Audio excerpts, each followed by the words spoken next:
All in life is vibration. All in life, in a sense, is tonality. All in life is your consciousness taking the primal energy out of which all matter is created, and creating that matter by, in a sense, altering the vibratory frequencies of that primal homogeneous energy out of which all is created. All is vibration, different rates, different frequencies, different bandwidths, if you wish, but all is made of the same one primal energy. All of the differences in physical worlds, all of the differences of physical material objects are all simply different rates of frequency, different rates of vibration of the one primal energy. That primal energy is what you very often refer to as love itself. You are literally, in many ways, made of love itself. Love is light. Light is love. Light is the first physicalized manifestation of the primal energy as a physical universe. First there is the primal template, the framework, the idea that, in a sense, imposes itself, if you will, upon the fundamental energy in such a way as to allow the fundamental energy to take upon itself that template, that framework of the essence, of the idea that is going to be played out in any particular universe. And then, in a sense, the vibratory energy is decelerated down to what you call the fundamental material, light itself. Out of that light, energy as you know it, what you call electromagnetic energy, from that all particle ideas are created, all subatomic, all atomic, all molecular particles, all groupings. All of these ideas are different decelerations, solidification, crystallization, if you will, of the fundamental light energy out of which all matter is created. And that fundamental light is the product of the primary energy being stepped down to solidify, to thicken, if you will, itself as the fundamental physicalized universal experience.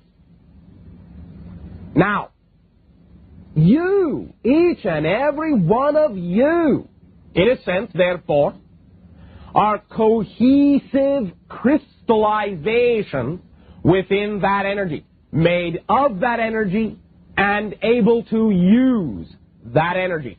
You are valves. You are funnels, in a sense, gateways, doorways, switching units, if you wish, embedded in the primal energy, embedded in the light energy, the universal energy. You have the ability to crystallize a representational form within you, within the consciousness that you are, to congeal, if you will, out of that light energy, a solid representation of the idea you are being at any given moment. And truly crystalline it is in many ways, and can be likened to what you call a prism. Now, a prism exists within the homogeneous white light all around you, through itself like a valve, and it will differentiate that light into the various spectral electromagnetic frequencies that you recognize as your spectrum: red, orange, yellow, green, blue, indigo, violet, visibly so. You know there are invisible spectrums of infrared and below, ultraviolet and beyond, the idea beyond your perceptible reality. But nonetheless, the analogy is the same. You, as a physical persona, are the prismatic representation of the consciousness you are. Through that prism, the white light, the homogeneous oneness of the consciousness that you are, passes through that prismatic valve, through that gate, and is broken down, fragmented down into all the differentiations you call objects, circumstances, situations of physical reality. The prism that you are is created by the institutionalization of three concepts. Number one, belief. Number two, emotion.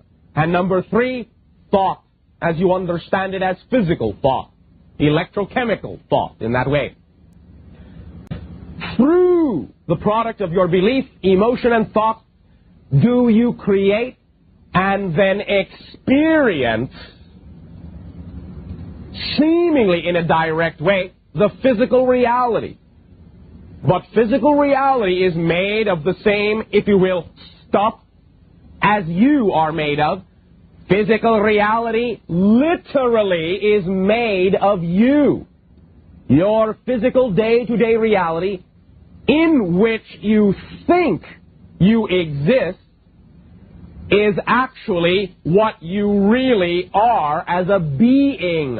It is all the experiences you are having of yourself in the idea of the events you are being, the event that you are.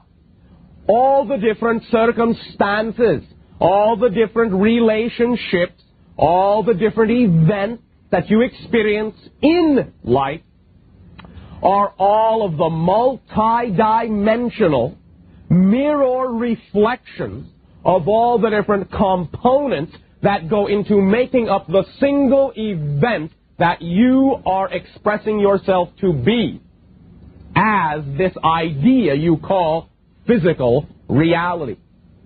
When you touch a wall, you are touching you. When you sit in your chair, you are sitting in you, literally.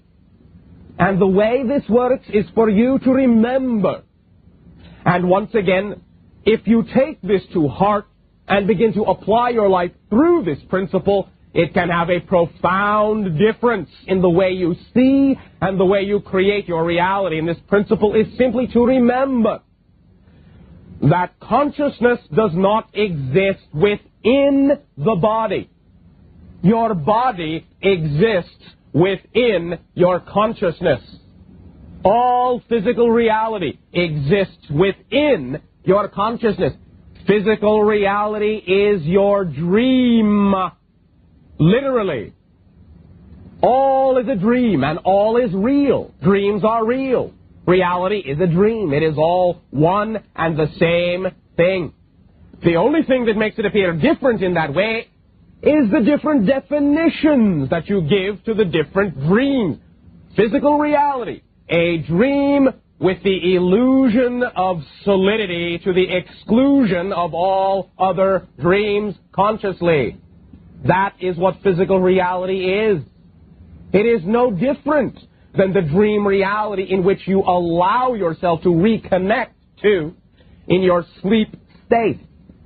Those are real scenarios, real realities. Now, when you awaken, you may not always interpret the situation, the experience you had in the dream reality, literally the way it happened, because your outer aware consciousness, in thinking that this physical reality is now the real reality, will choose the symbols it is familiar with to represent the experience you had as best as it can in the non-physical reality. But real it was, represented to some degree accurately it can be. But what your dreams are always representations of an actual experience. You are very busy when you are dreaming.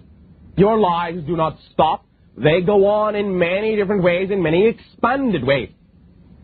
The way you usually think of the idea of a dream, and the way you usually think of the idea of your physical lives as being more real than the dream reality, can be turned completely 180 degrees, as you say, around to let you know that in a sense from the dream reality, physical reality is what appears to be the limited dream, and the dream reality, the non-physical reality, is what is the most expansive and ecstatic of experiences. And when you, quote-unquote, wake up to your higher self, the act of waking up in physical reality is in many ways the act of a portion of yourself going back to sleep, isolating itself, limiting itself, confining itself to a specific dream with specific reasons and specific functions and specific limitations, usually of which allow you to forget that the dream reality is where you actually were far more awake in many ways than you are in the physical reality in which you think you are bright and wide awake.